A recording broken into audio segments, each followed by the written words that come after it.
Hello, good morning, good afternoon, or good evening, wherever you are on this beautiful planet of ours. Welcome to Sustainability in Your Ear. This is the podcast conversation about accelerating the transition to a sustainable carbon neutral society, and I'm your host, Mitch Ratcliffe. Thanks for joining the conversation today. We're going to look at how individual investors can band together to drive the economy towards sustainable and just outcomes. Almost everyone listening owns a piece of corporate America, and almost no one knows how it votes. If you have a 401k, an IRA, a pension, or a single index fund, you're a shareholder. And every spring, the shares with your name behind them get voted on hundreds of corporate ballots. These votes decide who sits on the board, how executives get paid, and what a company owes its workers, its customers, and the climate. You almost certainly didn't cast those votes. In fact, only 29.8% of shareholders did so in 2024. And for most of us, that voice is exercised by a very small number of asset managers and the proxy advisory firms that they lean on, often in directions that the actual owners would never choose. For most of the 20th century, the question, who does a company answer to, kept narrowing until Milton Friedman shrank it to a single word, shareholders. What's strange about this moment is that the ownership has spread to almost everyone, while the voice and power that comes with it has collected into very few hands. That gap went unchallenged for so long because closing it was mechanically impossible. You simply couldn't coordinate millions of small owners across thousands of ballots. But the internet made that kind of coordination cheap, and AI is starting to make it manageable. And the thing that couldn't be done, letting ordinary owners express real preferences at scale, is suddenly worth taking seriously. So one of my guests today is building the infrastructure to do exactly that. Gabriel Grant is the co-founder of Shareholder Democracy, a nonprofit effort to let everyday investors delegate their proxy votes to civil society organizations they already trust, so, for instance, a labor union or a faith community or an environmental group. So then those organizations can carry their members' values into the boardroom. Gabriel holds a PhD in leadership and sustainability from Yale, with earlier degrees in physics and ecological systems engineering from Purdue, and he founded the leadership firm Human Partners and co-founded the Byron Fellowship. He may be best known for a book that he wrote with his Shareholder Democracy co-founder, Jason Jay of the MIT Sloan Sustainability Initiative. It's called Breaking Through Gridlock, and it became an international bestseller about how people actually talk across deep disagreement. He's someone whose life work is depolarizing hard conversations, and now he's trying to build a voting machinery for one of the most polarized arenas of all in finance. It's a project that resists easy political coding. One of the endorsements on Shareholder Democracy's site comes from Kevin Hassett, a former chair of President Trump's Council of Economic Advisors. And he makes the case that organizing owners to vote for their wishes is something people across the spectrum should want. So it's not a right or left issue. Joining the conversation as well is my occasional partner in these discussions, Doug Heskey, CEO of New Day Impact Investing and Causeway Impact. And he comes at the same problem from the engagement side, how to connect investors with mission-driven nonprofits and with companies that take their stakeholders seriously. Where Gabriel is building the rights layer, Doug is building the engagement layer. And the interesting question is what happens when these two layers come into contact. We'll talk about how delegating your proxy votes would actually work and what has to fall into place legally, technologically, and culturally for it to do so, and what shareholder democracy is reaching for. We'll sit with the hard question, whether one share, one vote can ever be democratic when wealthier owners carry more weight, and whether the same infrastructure that lets a community organize its shares could let a faction capture a company. Because I spent several years as a trustee of the chaordic commons, I also want to test Visa founder Dee Hock's old idea that distributed authority held together by shared purpose can really create new opportunity for collaboration. So you can learn a lot more by visiting shareholderdemocracy.org. Shareholder democracy is all one word with no space, no dash, shareholderdemocracy.org. Or if you'd like to find out more about New Day Impact Investing and Causeway Impact, visit causewayimpact.com. Again, Causeway Impact is all one word, no space, no dash. So you own a sliver of corporate America. What would it take to get your voice back to the table? Let's find out right after this brief commercial break.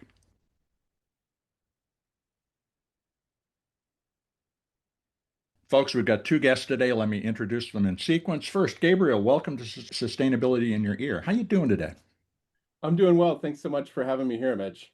Well, thank you for joining us. And Doug, it's a pleasure to have you back. How you doing?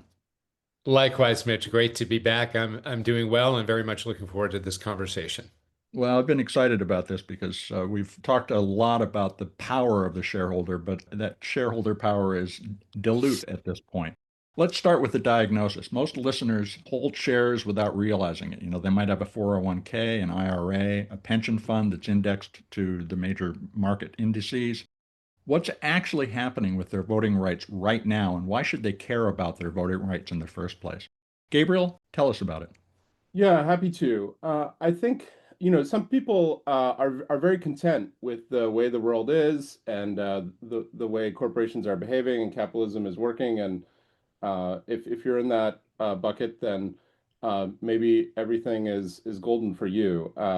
But other people are starting to sort of lose hope for capitalism.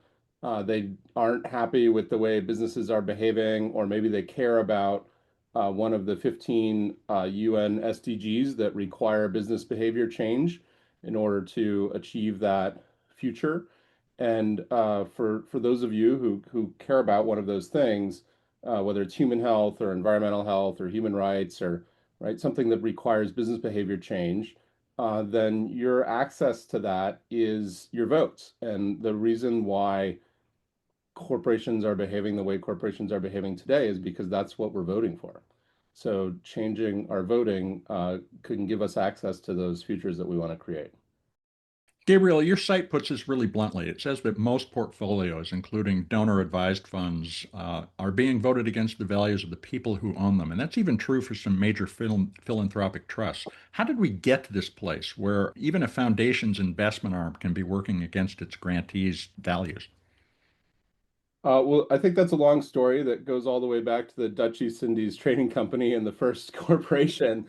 But I'll try to make it short. If you think about even 3 decades ago, like in my lifetime, people often had a pension and they owned a couple equities, stocks, Hmm. and in their portfolio, and they would vote. They would vote for board members, and it felt more personal. It was almost like you can imagine with the food system when you knew your farmer, right? You had a more of a relationship there. And today it's more like the industrial ag system where you don't know where your food comes from. Like people don't know what's in their portfolio. It's diversified modern portfolio theory. Their investments are diversified sort of all over the place. So it's sort of impossible to know everything that's in there, much less vote. And so we've kind of wound up in a situation where sometimes people are never voting, but other times there's an intermediary, and that intermediary is trying to do what everybody wants, or rather what they get rewarded for, which is competing on annual returns. So they're voting to maximize the annual returns because you're choosing them because they have higher annual returns than the next guy. And so everybody ends up voting who does vote largely to maximize annual returns, which then paradoxically is not any individual's interest.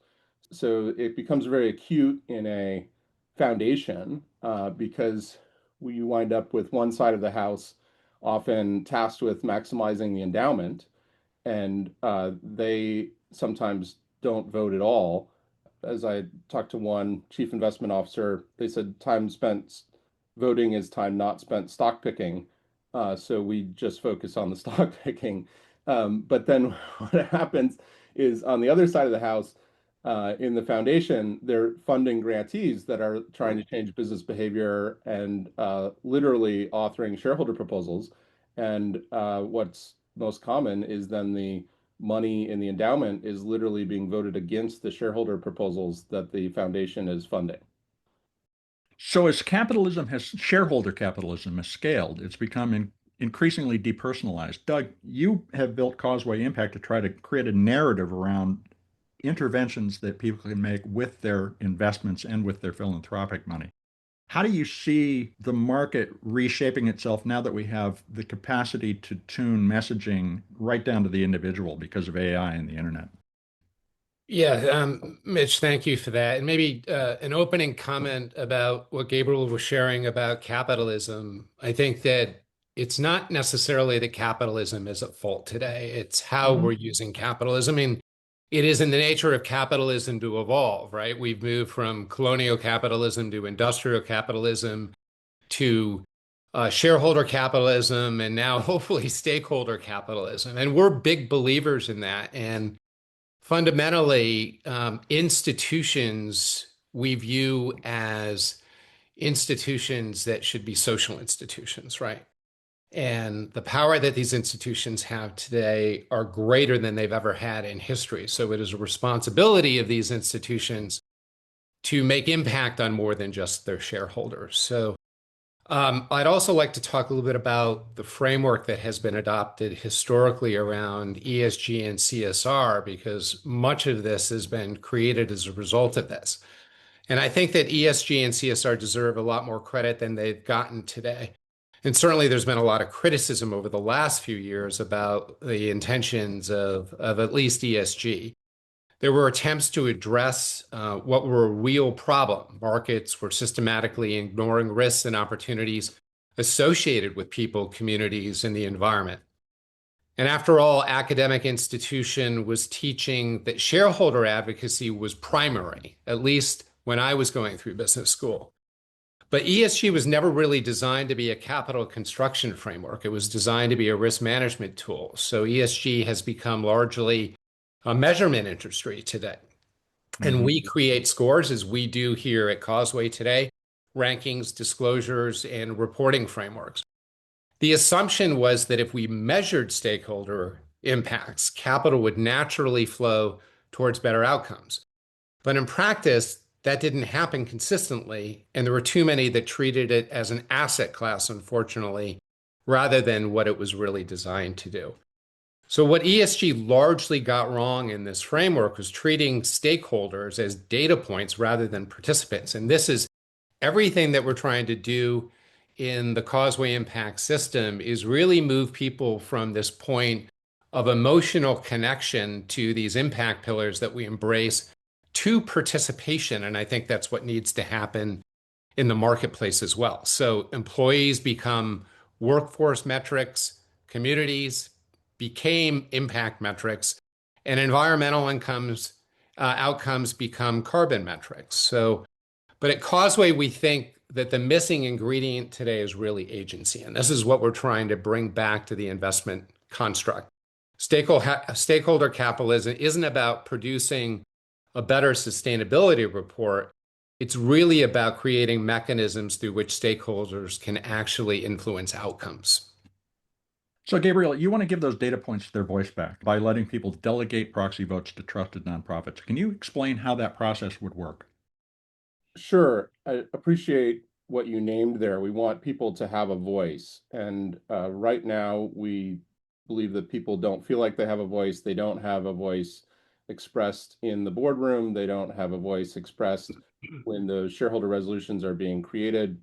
And we think that the way that they can have a voice in this modern investment theory portfolio, diversified portfolio system is instead of a direct democracy, like I was talking about, where you elected the board members to the few stocks you owned, we need a representative shareholder democracy. And that's how you have a voice in this complex system is by having a representative. And then the question is, well, who might be those trusted representatives that people aggregate their power, their voice around? And we're starting with organizations that already have the trust of the public, some of which have been doing shareholder advocacy for hundreds of years. So, for example, like since the Dutch East Indies Trading Company, the churches have been doing shareholder advocacy and have had a lot of wins with human rights, et cetera. And the mechanics, what we're doing is we're saying, let's change the default, how we're asking people for their vote, rather than asking them to vote on a particular issue, on a particular company at a particular moment in time, right? As the churches have done for 400 years. Let's ask them to vote with us by default in perpetuity, like set it and forget it, right? Until you want to change it. right? Until you want to choose a different representative, which you could do at any time, or if you want to vote yourself. But we're changing the ask, the call to action from vote this one time on this one issue on this one company to let's allow you to use our voting recommendations by default so that Hmm. you're voting all of the time with your representative, with the group that expresses your values and without effort, right? So set it once and then let it go. So does that involve using artificial intelligence? And if so, do we need new regulations to control how its behavior is disclosed? Sure. So I'll say that no, it doesn't. Well, it doesn't require using artificial intelligence. We Okay. don't. We don't need AI to do shareholder democracy. Um, it it will involve artificial intelligence as everything does today, right? Everybody is Yeah. augmenting their workflows with artificial intelligence, and so it will be enabled through artificial intelligence, but it actually would not require it. Like when you think about the number of people that have been involved in creating shareholder voting recommendations over the past decade, it's not difficult to imagine. Like, for instance, BlackRock has about 60 people working in stewardship. It's not difficult to imagine that there could be 60 people working on human rights, Hmm. and 60 people working on human health, and 60 people working on the environment to create shareholder recommendations the way that's been done over the previous years. But nevertheless, just like my everyday work, those 60 people can do a lot more with the assistance of AI. I'm thinking back to when I got my securities license. Are those people simply certified today by the SEC, or do we need another layer of validation and certification of their commitment to the values that you're talking about? I'm trying to unpack the I think that mechanical change here. Right. I think that transparency is important. So, like, I want to be able to know how I want to be able to know that my representative voted, right? Like, Hmm. you know whether your congressman or woman showed up to vote, right? That track record is public, and so you don't want a representative that doesn't show up and vote, right? And I want to know how they voted, right? And so the transparency is important there. And then I think we can leave it open to markets to, or public opinion to reflect on whether or not that actually matches your values. I don't think we have to certify people, are you actually the human rights? But uh, I think it becomes an economy of trust, right? So Hmm. does the organization that you're uh, using their shareholder voting recommendations, do you trust them? And that'll play out. If they don't do a good job representing what you care about, then they'll lose trust and you'll assign your votes somewhere else.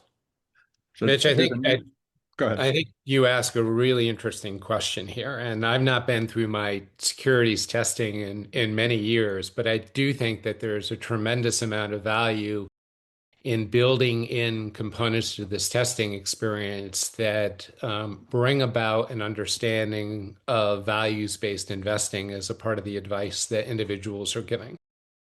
And I think one thing as an extension to what Gabriel is saying is that AI makes possible is helping us understand these relationships at scale.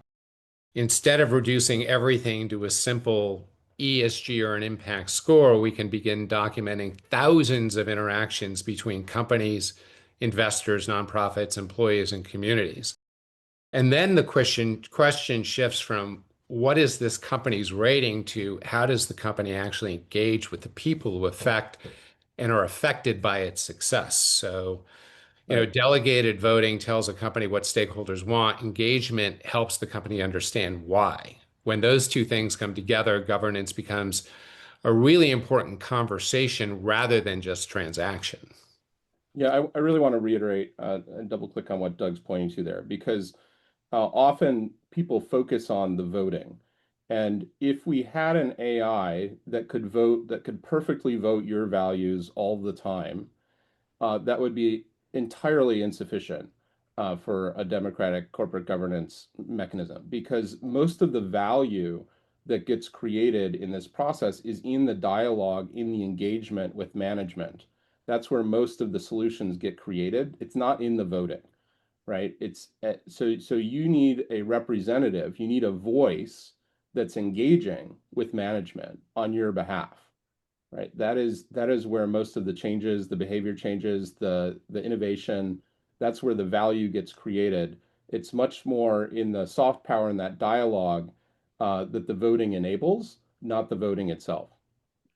There's another scale tension here, and that is with regard to the wealth inequity that we see these days. One share, one vote means that a wealthier shareholder carries more weight than a typical citizen. So, how does delegating to a civic organization help potentially correct that? Or does it simply shift the imbalance to whoever can mobilize the most assets? What are your thoughts about the legitimacy of the way that we come to a shared conclusion about the values a company will pursue? Sure. I mean, often when we're talking about the UN SDGs or human rights or human health or environmental health, we're inherently talking about how do we care for people or life forms with less power, right? Hmm. So let's talk about future generations. Future generations don't have any power today. They can't come back and exert force onto us. They can't coerce or reward us for leaving the planet better for them, right? So inherently, we have a power asymmetry where the only way that we can uh, make it better for them is because we choose to. Right. So, Hmm. so what shareholder democracy is doing is it's creating a way for people with power to express something, anything other than maximizing annual returns. Right. So, and maybe you just want to maximize your 15-year returns instead of annual returns, right? But you're sort of rewarding yourself 15 years in the future instead of 1 year in the future. But if you care about other people and the impact of your investments on other people, your grandchildren, maybe your own health, right? Like you don't want to give yourself cancer in 10 years, right? Then there's inherently this power asymmetry, uh, which we can allow for people to choose something different. We can't necessarily, like I said, it's hard to force or coerce. It's very hard for people in extreme poverty, for instance, to force or coerce us into making the world better for them. But we can allow people to choose to work toward that and free them up. Is it like sort of pure democracy where there's one person, one vote? No. And like I said, we can't have that because future generation, your grandchildren, maybe your grandchildren, my grandchildren that I don't have yet can't have a vote. So we're allowing that choice. Uh, but no, it's not, there's no way to create a pure democratic system here. There's only the opportunity to allow people to choose how they want to impact the future for themselves and others. We have the system we have, and we relitigate the election every day in the news by saying, did the decision come out the right way? Did it come out the wrong way? Who did it? Who's responsible? Who won? Who lost? All of that. Can you envision a campaign season for shareholder decisions, shareholder values, as another emanation of the way media will transform as a result of our new ability to communicate even more granularly, like I asked before? Will we start to see money being spent to influence which way those corporate proxy votes go? I think absolutely. Yeah, I think absolutely. And that was one of my fears actually was that we'd have kind of capitalism squared, like we just auction off the votes. Hmm. Right? And uh, and I learned that so if I start working on this, isn't that one way we might end up? And somebody told me, well, that's actually happening now. People are renting your votes, and you don't know it, and then voting against your short-term profit interests, right? And you do that when um, your shares can be loaned out from your brokerage and somebody else votes in their interest and not in your interest, right? And then there was actually a startup about a year ago that launched to do exactly what I feared, which was to just auction off the vote. Right? Let's create an eBay for shareholder votes. And the Another SEC, source of profit. right, the SEC thankfully shut that down. Um, but yeah, I think there already is money moving to influence the vote, and that will continue. But I like how you pointed the attention at media. I think the way I think about our shareholder democracy today is if you can imagine a country that's actually a democracy by law, but nobody Mhm. knows they live in a democracy. Nobody knows they have a vote. They don't know that their vote's important. They don't vote, right? They don't know how to vote.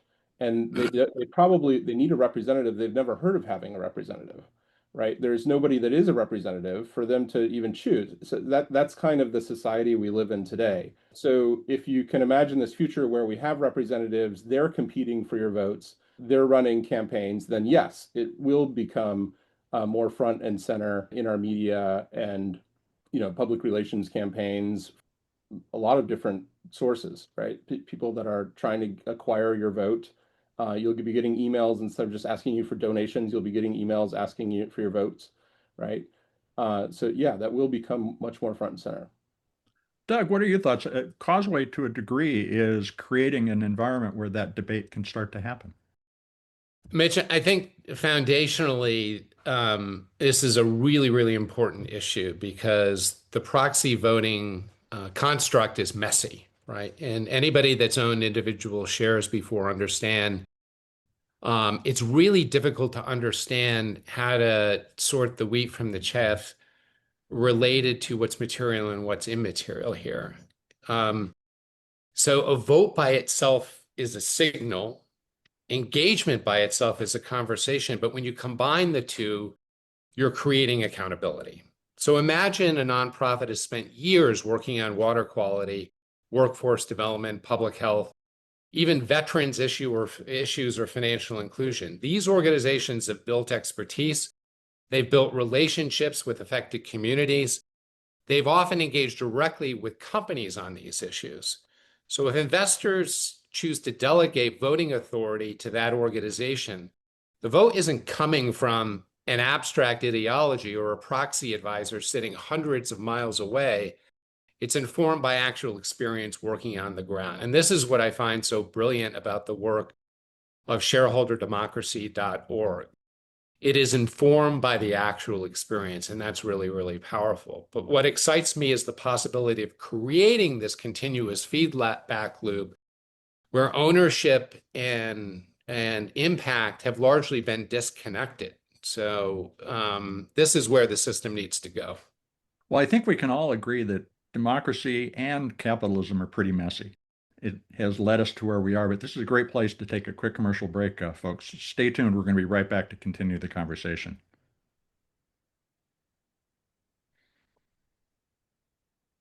Welcome back to Sustainability in Your Ear. Let's get back to my discussion with Gabriel Grant, co-founder of shareholderdemocracy.org, and Doug Heskey, CEO of New Day Impact Investing and Causeway Impact. They're both working to empower individual shareholders in corporate decision making.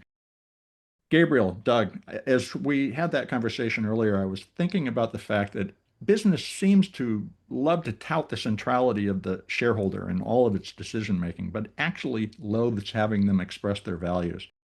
What are your thoughts on how management needs to rethink its relationship with shareholders, maybe moving past Milton Friedman's rigid perspective? Thanks for the question, Mitch. So it really depends on the management. So for example, I had a long conversation with Paul Pullman, the former CEO of Unilever, and he believes shareholder democracy is the antidote to the short-termism Mhm. because there's a narrow set of activists, shareholder activists, that called not to be confused with shareholder advocacy, shareholder activists that are chasing the short-term profit, and they have a very loud voice. And so even if Paul knew in order to build long-term value creation and long-term business, he needed to take care of the stakeholders in the system, there's always an opportunity to cash out and make more money right now. And so without the shareholders engaged, he wouldn't be able to focus on those long-term objectives. So to him, it was very important to have the shareholder engagement and be operating in the milieu of these tensions that represent the reality of people's cares and concerns, right? I'm not saying there shouldn't be someone out there expressing their short-term interest if that's their interest, but there's a greater, the reality of our world is there's a greater diversity, complexity of objectives, of cares and concerns that need to be addressed. And so if there's no market signal, if there's no way for those to be communicated to the management, then the management is beholden to the signal that is being sent. So Paul realized that the freedom, the sort of there was it was liberatory to have a multitude of shareholders expressing different cares and concerns. Other CEOs would just prefer no shareholders who are expressing cares or concerns. So it really depends on sort of the maybe the level of consciousness or the mindset of the management that you're talking about. Doug, what are your thoughts on the question of whether or not business loves to hear from its owners? Yeah, I laugh cautiously because I have sat in rooms with general counsels before, and I think that they largely, not in all circumstances, but some view, the shareholder voting process as a nuisance, right? And maybe they're sharing that from the perspective of being a general counsel because they're in the midst of it, especially when things get messy. So I think that one of the things that's really important that we all need to be paying attention to is this rising generation or the next generation of investors.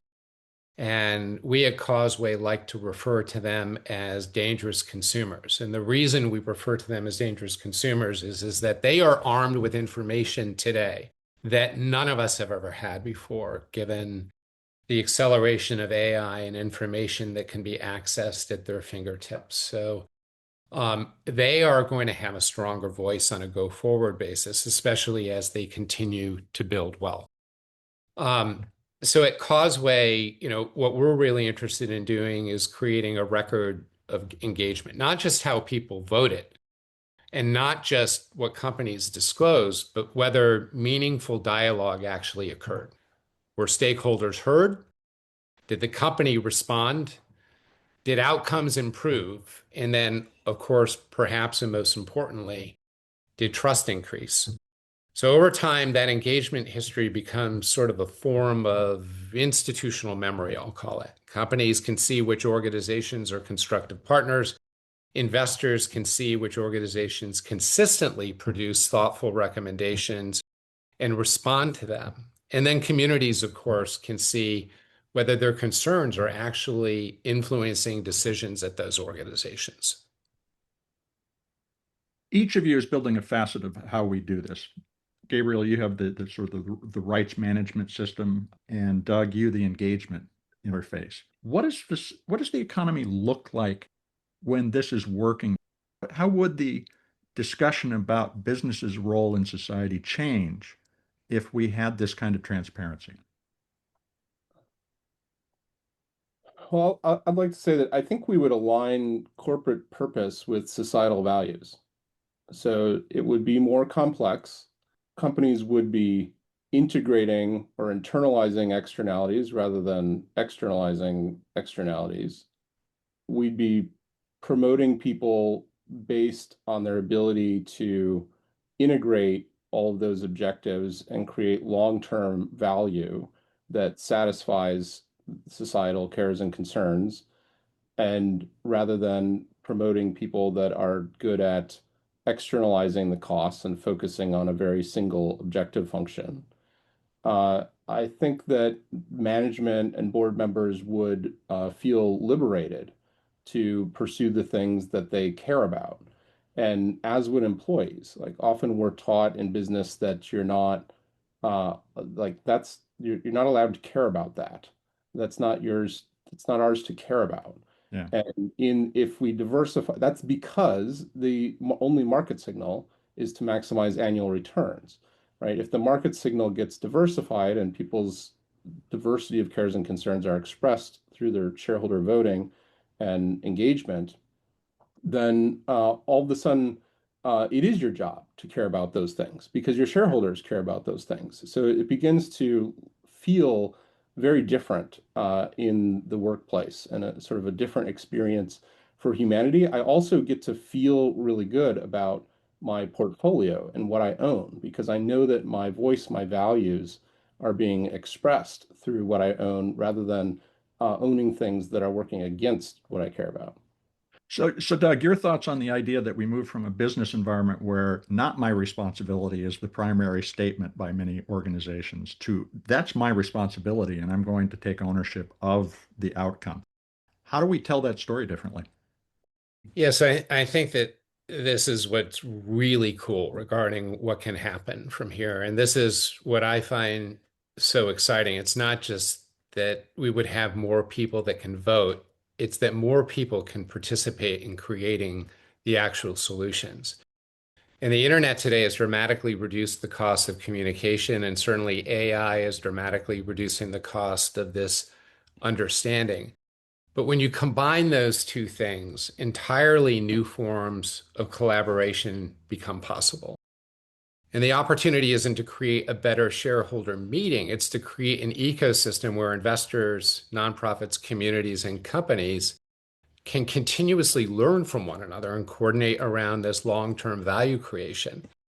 So, Mitch, you're certainly familiar with the work that we have done. We're partnered with 50 nonprofits today that we work with across 7 impact pillars. Every one of those partner organizations possess a community, a very large community of people that at some level are emotionally attached and engaged in the impact cause. So as an example, constituents of Jane Goodall Institute obviously care about conservation. Constituents of the Sustainable Media Center, who you know well, which I often share as one of our most important partnerships, care about truth in and responsibility in media, right? Mm-hmm. The Sustainable Media Center is in effect redesigning what I would call the public square, while Causeway is redesigning the civic operating system that runs within it. SMC recognizes that social media platforms were largely designed around engagement extraction, attention, advertising, and even algorithmic amplification. But their premise is that if younger generations are included as co-designers, we can create digital environments that better support human flourishing, civic participation, and healthy communities. And so our role as an organization is to help complement that. As I listen to this, and in my consulting recently, I'm hearing a lot more interest in an idea called chaordics. And I happen to have been on the board of trustees of the Chaordic Commons, which was founded by Dee Hock, the creator of the Visa network, the credit card network. Chaordics was a new coinage of chaos and order. And Mhm. Dee envisioned an environment where people, banks in this case, shared data that they considered to be extremely sensitive, customer data, so that they could complete transactions using a credit card. This is back in the late 60s, early 70s.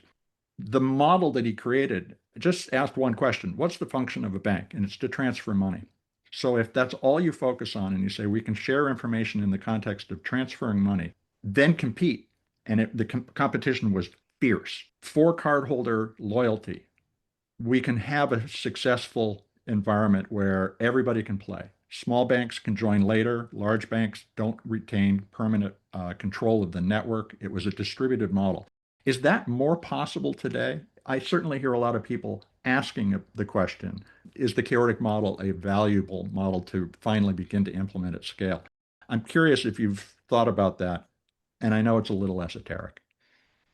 I've been doing a lot of thinking about it, and I actually love the phrase, the combination of chaos and order, right? And I think he understood something decades before the technology existed really to fully implement it. But now that exists. The challenge isn't choosing between centralized control and complete decentralization, but it's creating systems where distributed participants can coordinate around a shared purpose and then connect it back to corporate governance. So, for most of the history that I've been involved with, shareholder democracy wasn't really possible because the coordination costs were so overwhelming. But now all of that's changed. Like we used to have millions of investors, thousands of companies, tens of thousands of ballot items, and almost no practical way for ordinary people to understand and participate. So now we create intermediaries, fund managers like proxy advisors, institutional investors to aggregate those decisions on everyone's behalf. And going back to our previous conversations, most of those organizations, including the companies, say, oh, well, we know better. We know, where your values should be placed. So I think what's changed isn't necessarily human nature, but what has changed is the cost of coordination. And that's really, really important now. Gabriel, what are your thoughts? Well, I appreciate your framing, and for me, it just speaks to the beauty of the possibility of capitalism, right? The self-organizing system that creates more flourishing results than a command and control system. And yeah, we're diversifying the ability for signals to flow, for people to collaborate, coordinate around what they care about. Whereas if you think of who controls the votes today, it's more centralized. The idea that the company's right or the company defines the choices that the shareholders will vote on is an interesting one. Do you anticipate sort of an initiative movement in the future where shareholders bring issues to boards and say, this is what you need to be voting on this year? No, no. Well, yes, that'll be an interim case, but no, the future I'm envisioning, I mean, right, to get elected onto a board, right now you're courting the votes from the people who control them, right? Mhm. With large asset managers, hedge funds, et cetera. So the future I'm envisioning, you'll be courting the votes from the coalitions that control them, which will include human rights, human health organizations, environmental organizations, churches, unions, et cetera, right? So imagine just to get on the board, you already had to run the campaign to appeal to what people care about. So then you have the representatives on the board that are both aligned with and have the capacity, but are also liberated to pursue what their shareholders actually want. So then you don't actually have to run those campaigns that you're speaking to, Mitch, because you've already put the right people in and allowed them the freedom to run with and manage in a way that reflects societal values.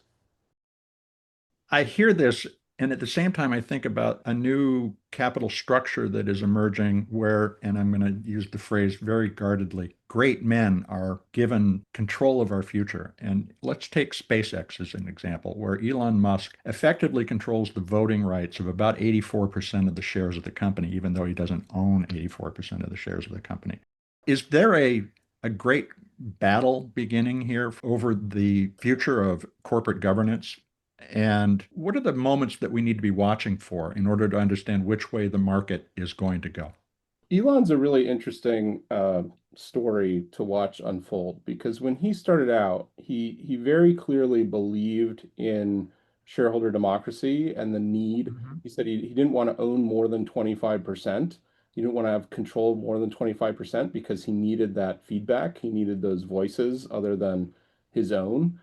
In case he went crazy, he would say. And he is in a position now to, possibly control a enormous robot army, among other things, right? And so I think, I would like to believe that in the midst of having to contend with these short-term interests, like if you watch the shareholder calls, the, the questions over and over, like no wonder why he that didn't appreciate the shareholder meetings, right? And management doesn't want shareholder engagement is because if you watch those meetings, he's talking about long-term value creation, and they're bringing him back question after question after question about today's stock price and the next quarter and right and no wonder why he bemoans it. And so eventually where he lands is like, I just got to have all the control. I can't have the shareholder democracy. I just got to control it myself. Well, maybe that's fair enough, but that doesn't actually create a plan that transcends Elon. Like it doesn't outlive him. That's not a governance model that I had this conversation with Yvon Chouinard at Patagonia back in 2010, maybe, which is, that's the benevolent dictator model. And I Mhm. said, I'm not knocking your benevolent dictator model. Like, I'd like to be a benevolent dictator. I'd like to have a benevolent dictator, but benevolent dictators have a succession problem. Even if they're a benevolent dictator, they have a succession problem. So what's your Yeah, Plato demonstrated that about 2,500 years ago. right? So what's your succession plan? And Elon doesn't have a succession. I don't. I haven't heard it. He thought it needed to be democratic and diversified, but then the only signal that was coming through was short-term return. So then he changed his posture to I just need to control it. But that's not a succession plan. So, I wonder if Elon would see the beauty, the elegance in shareholder democracy and the representative shareholder democracy that we're building at shareholderdemocracy.org and actually see that as the preferred model for his organizations. I'm struck by the fact that Elon's story is kind of Dickinsonian, as you describe it that way. Doug, what are your thoughts? Yeah, so we've been spending a lot of time thinking through this right now over the last year. And one of the things that we characterize this as liquid democracy, right? And one of the things that we want to build into the Causeway Impact platform is an opportunity to collect votes from the individuals that are represented in our membership base that we can aggregate and use that as a mechanism to vote. I think that's going to become really very much increasingly important. And I'm going to come back to this community of next gen investors that have and will have enormous sway on a go forward basis. They already represent 50% of American purchasing power today.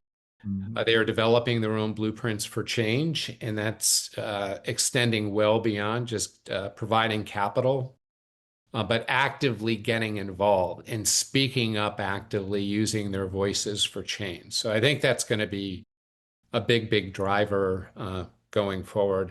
I think that, one of the things that needs to be repaired right now is the trust issue. And the technology problem is relatively easy given where we are today.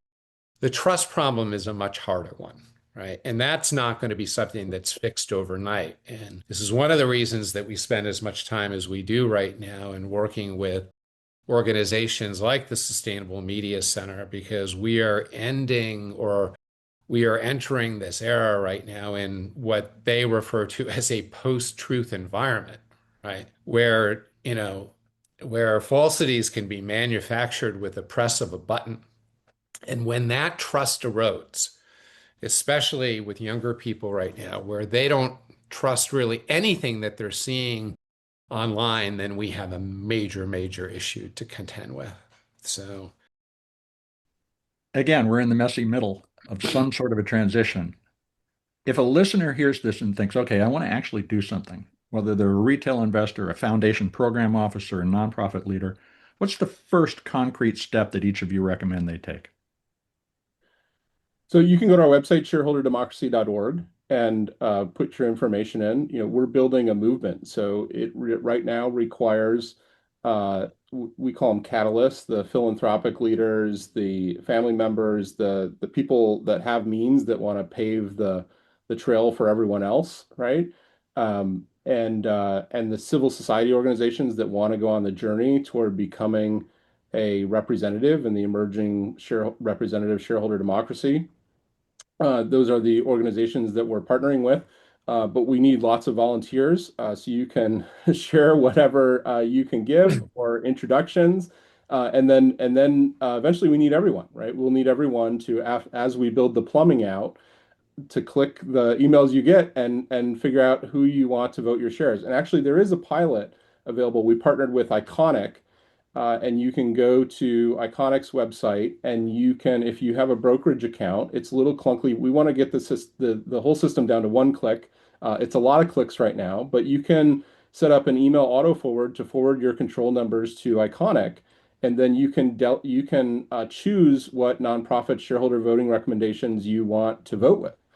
So you can set that up. Eventually, we want to get it so simple that when you set up an account anywhere, they just ask you, like, if you don't vote, whose shareholder voting recommendations would you like to use? It should be one drop down or one, literally one click. But right now it's a bunch of clicks, but you can do it. If you have those voting control numbers, you can set that up. That's really interesting. Doug, what about the Causeway impact approach? Yeah, I actually think the most important thing people can do is to stop thinking of themselves today as spectators. Most Americans are already investors, right? We've talked about that through their retirement plans and all of these other aggregated vehicles. Many belong to communities, nonprofits, faith organizations, professional associations.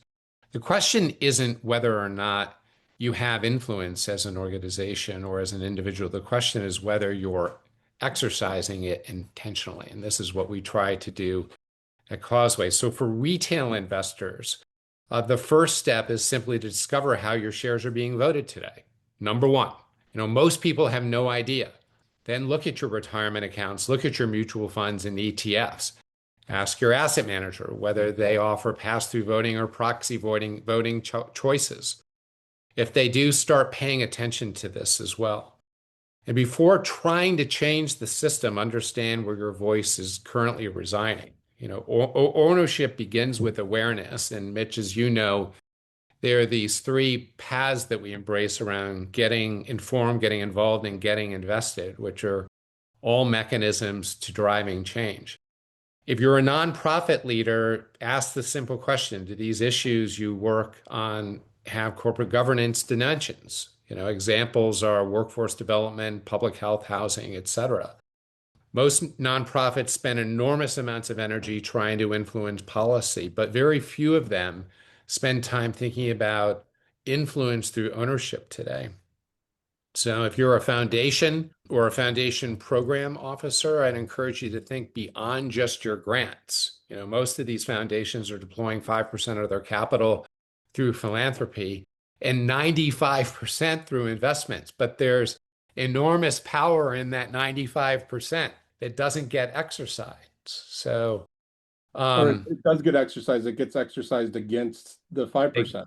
Exactly. And those two things, and this is foundationally what we do in our system. Like these things have always operated in silos on a very fragmented basis, and we're trying to unify all of these things. I guess the thing that I would conclude with is, we oftentimes hear from our investors that Causeway is doing a lot, and that's by design. We're building the trust infrastructure within our community of mission-aligned nonprofits, for-profit, for-purpose businesses and individuals, and institutions that are both investors and donors. And we believe that this meaningful change happens when capital, community, and purpose all become connected together. So whatever role that you're in, the first step is always the same. Find the intersection between what you care about and what you own. And then once people begin making that connection, entirely new forms of participation can become possible. This conversation has illuminated many of the emerging levers we have for influence in society. And I want to thank you both for taking the time to talk with me today. Doug and Gabriel, thanks so much for spending time with us. Thank you, Mitch. Mitch, thank you.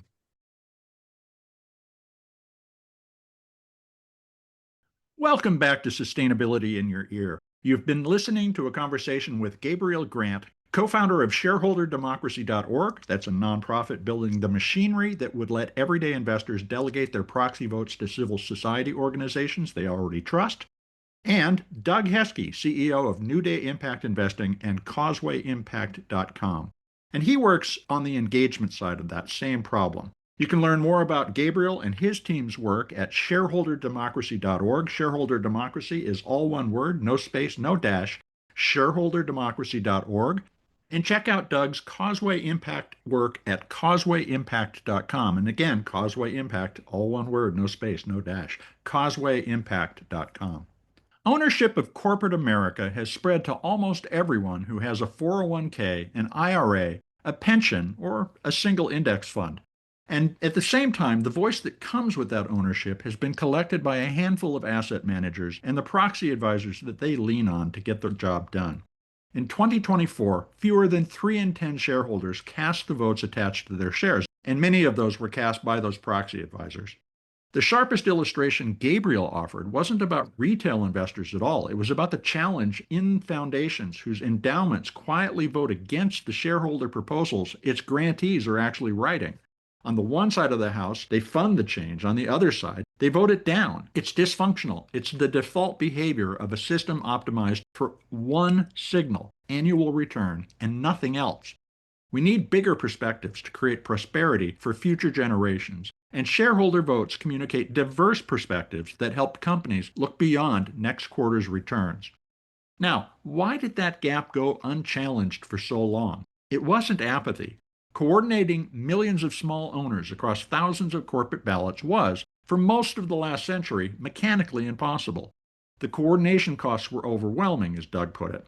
And that thread brings us back to Dee Hock, the founder of Visa that we spoke about, who coined the term chaordic to describe a system that holds chaos and order together through a shared set of rules to undertake a specific function in society. At the turn of the 1970s, Dee Hock built a network by asking banks that deeply distrusted one another to share sensitive customer data in service of a single job, and that was moving money.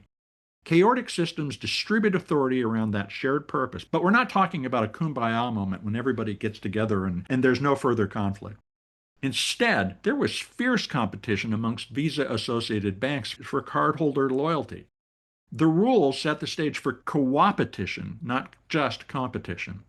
Gabriel and Doug are betting that what Dee Hock saw decades before the enabling technology arrived is finally buildable.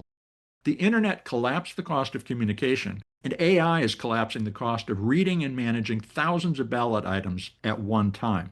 What hasn't changed is human nature. You might assume a project called Shareholder Democracy is fundamentally about the vote, but Gabriel said exactly the opposite. A system that perfectly reflected your values every time with no human engagement behind it would still be inefficient because most of the value in corporate governance is created through dialogue with management. The vote is the leverage that gets shareholders into the room, but conversation is where behavior actually changes. And that's where Doug's reframe of ESG and its drift is important to understand. ESG was built as a risk management tool and hardened into a scoring regime that treats stakeholders as data points. Employees become workforce metrics, communities become impact metrics, emissions become carbon numbers.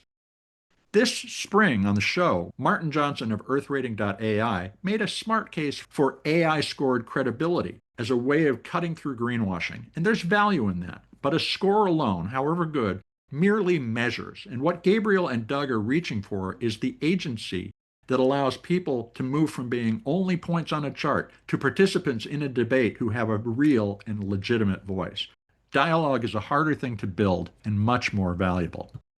Now, finally, there's the issue of concentrated power. One share, one vote already means that wealthier owners with more shares carry more weight, and routing votes through civic organizations doesn't erase that. It simply shifts the question to whomever can mobilize the most assets, whatever organization can attract the most shareholders who will grant them their vote.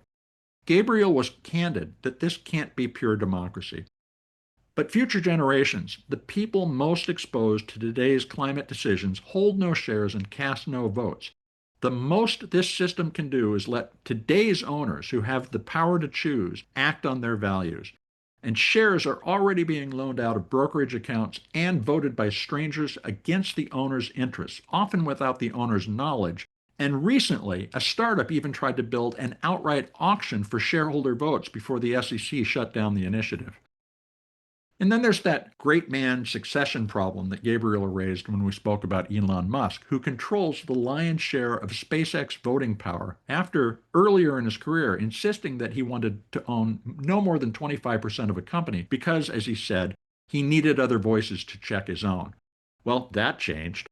Even a benevolent dictator, as Gabriel noted, and Plato did 2,500 years before him, has no guaranteed succession plan. There's only going to be a battle after they pass. Concentrated control doesn't outlive the person holding it. A representative system, for all its messiness, is an attempt to build governance that can last decades or even centuries, and we need that to blend a longer perspective with today's concerns about immediate returns demanded by the market in order to come to a better plan for our shared future. Shareholderdemocracy.org and CausewayImpact.com are just getting started.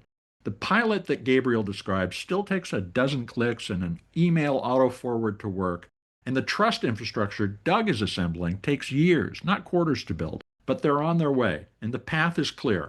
The cost of coordinating owners' votes has fallen far enough that the question is no longer whether ordinary investors can have a voice, but who they'll choose to carry that voice to the boardroom.